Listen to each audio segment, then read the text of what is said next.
Hello दोस्तों, मैं आपकी रीनू भारती यूट्यूब चैनल में आप सभी का स्वागत करती हूँ। आज मैं एक छोटा सा सोहर उठान गीत गाने जा रही हूँ, मजाकिया है। आप लोग कमेंट बॉक्स में जरूर बताइए कि कैसा लगा। तो हमरे नान है पियवा हो, हमरे नान है पियवा गई नहीं परदेस करम में ला गैया गिना नदी। तो हमरे नान है पियवा हो, हमरे नान है पियवा गई नहीं परदेस करम में ला गैया गिना नदी।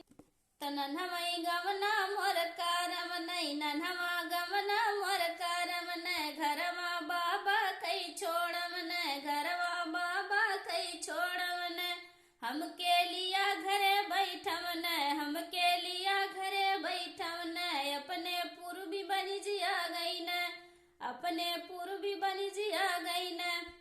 तरतिया देखली हम सपनवा जानी घर ही मोर सजनवा, रतिया देखली हम सपनवा जानी घर ही मोर सजनवा, आके बैठे सिराहनवा, आके बैठे सिराहनवा।